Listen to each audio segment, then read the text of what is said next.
Shalom umat Allah yang diberkati Tuhan, dimanapun Anda berada. Saya percaya kebaikan, kemurahan, kasih sayang Allah selalu menyertai kita anak-anaknya. Kembali bersama dengan saya Pendeta Dr. Hanas DTA dalam program Reministri. Kita akan mendengarkan firman Allah yang sejuk, yang membuat kita semakin bertumbuh, berakar dan berbuah di dalam Kristus Yesus Tuhan kita. Mengutip dari situs Sabda dengan judul Wujud Cinta Sejati adalah Rela Berkorban. Diceritakan seorang ayah yang memiliki anak laki-laki pertama yang masih bayi masuk rumah sakit dan tangannya yang mungil ditusuk jarum diinfus, menyebabkan ayahnya tergerak hati untuk rela menggantikan penderitaannya. Oleh karena demam yang tidak turun selama 1 minggu di rumah, ayahnya akhirnya membawa ke rumah sakit. Setiap malam ayah dan ibunya rela tidak tidur untuk menggantikan kompres di kepalanya agar panasnya berkurang. Tetapi ternyata obat dari dokter pun tidak menolong panasnya turun, dan bayinya harus dibawa ke rumah sakit untuk perawatan lebih mendalam. Selama di rumah sakit, bayi nampaknya lemah dan tidak berdaya dengan penyakit yang masih belum bisa terdeteksi. Walaupun beberapa kali diambil darahnya untuk pemeriksaan laboratorium.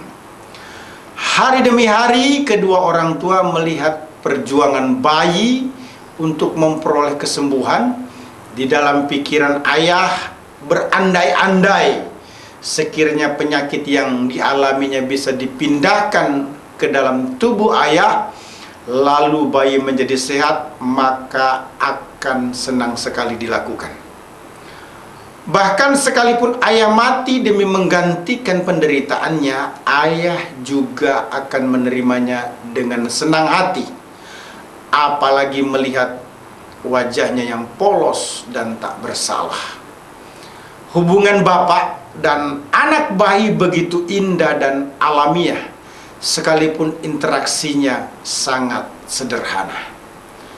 Kerelaan berkorban bukanlah sesuatu yang luar biasa, tetapi kewajaran bila memang kasih itu ada di dalam diri.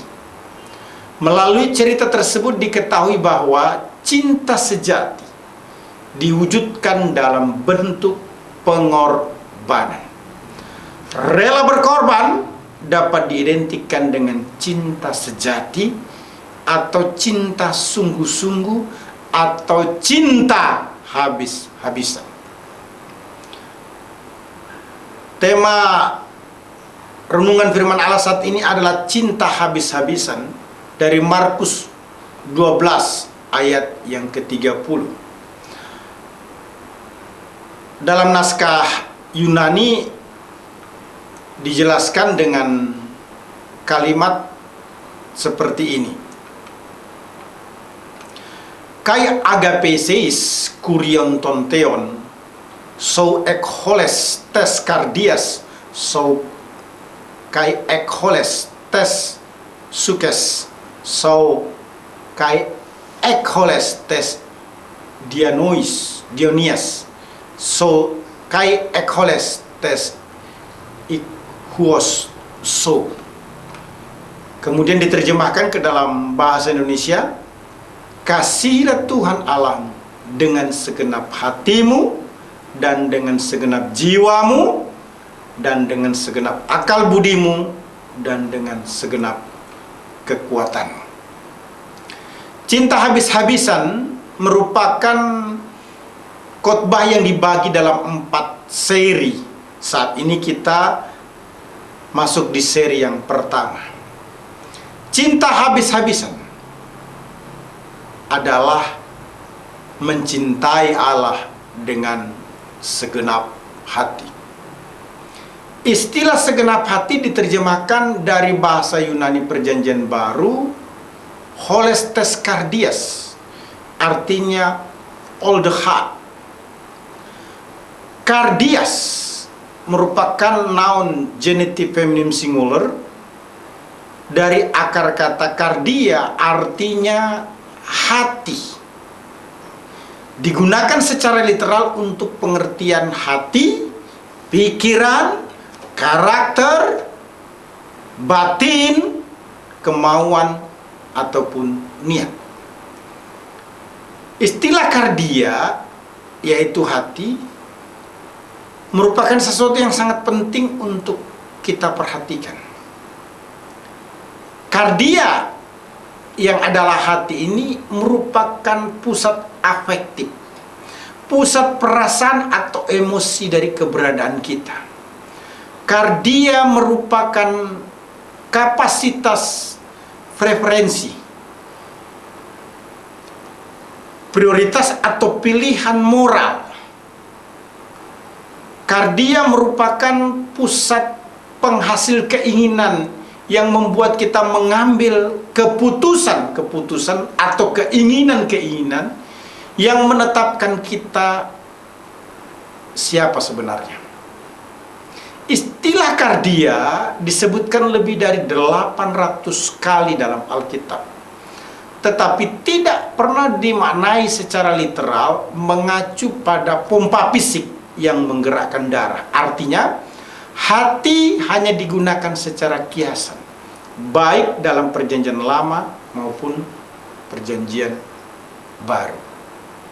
Hati adalah kekuatan jiwa dan pikiran yang membuat umat Allah atau bangsa Israel mengasihi Allah dengan sungguh-sungguh. Markus 12 ayat 30 yang menyatakan, dan engkau harus mengasihi Tuhan Allahmu dengan segenap hati. Nats Markus tersebut merupakan sesuatu yang menjelaskan adanya kesalehan. Di dalamnya menekankan hal yang sama dengan Ulangan 6 ayat 5. Kasih Tuhan Allahmu dengan segenap hatimu, dan dengan segenap jiwamu, dan dengan segenap kekuatanmu.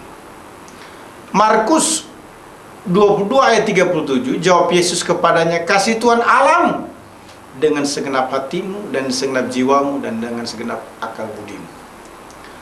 Mengasihi Tuhan dengan segenap hati karena Tuhan adalah objek dari penyembahan. Dialah satu-satunya Tuhan yang benar, pencipta segala sesuatu dan pemilik dari semua kesempurnaan.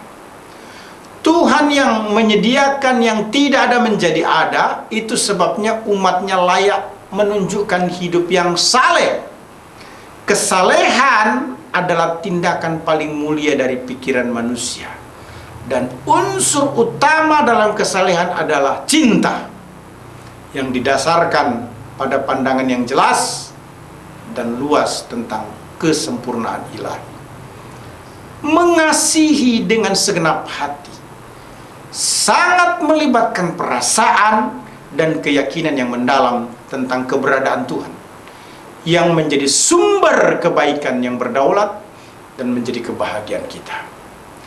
Mengasihi Tuhan dapat ditunjukkan dengan pengabdian, doa, pujian sebagai latihan untuk mengasihi Tuhan dengan tulus.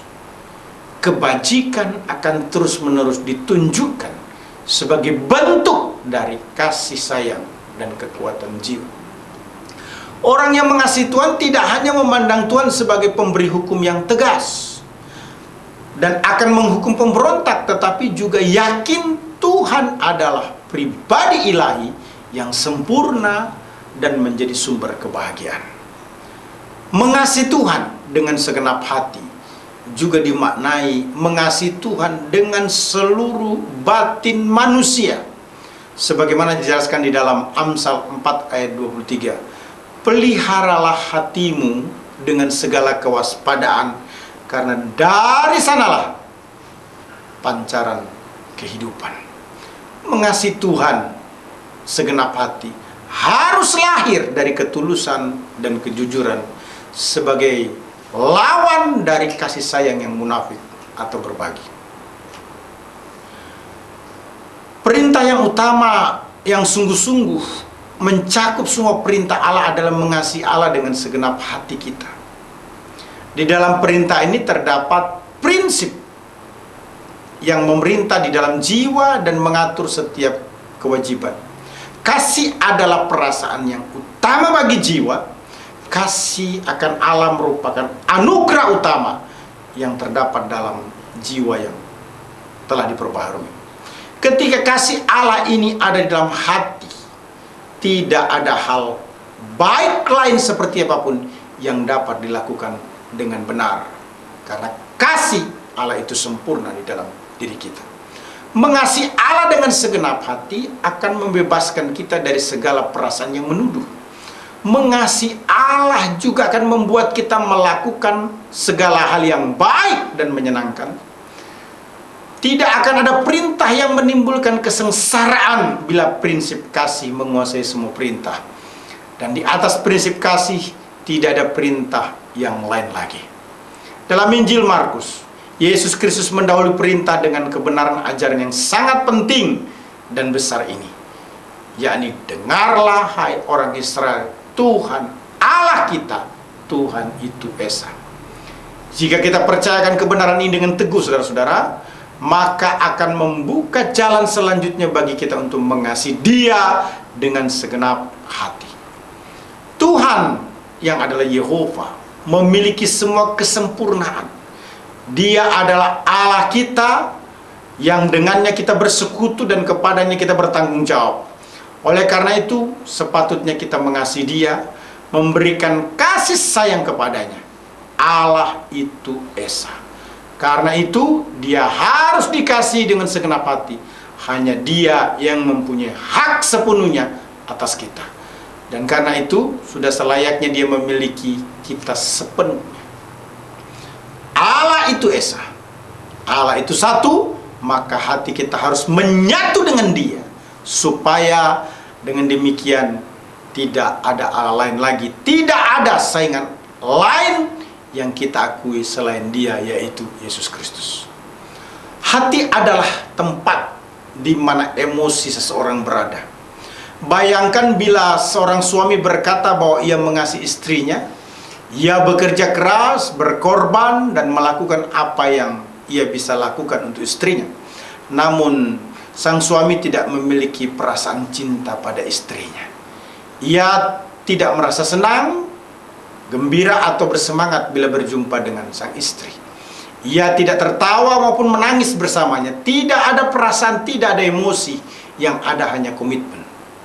Walaupun komitmen penting, namun ada sesuatu yang hilang dalam hubungan ini, yaitu hati yang mencintai. Kita sebagai orang percaya harus tetap memiliki hati yang kuat untuk mengasihi atau mencintai Yesus Kristus selama-lamanya. Allah merindukan hati atau perasaan cinta kita, bukan hanya komitmen kita kepadanya.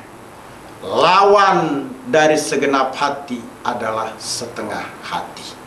Terjadi di hati seseorang, ada orang lain yang lebih mencintai daripada Allah. Saya ulangi, Allah merindukan hati atau perasaan cinta kita, bukan hanya komitmen kita kepadanya. Lawan dari segenap hati adalah setengah hati. Terjadi bila di hati seseorang ada orang lain yang lebih dicintainya daripada Allah.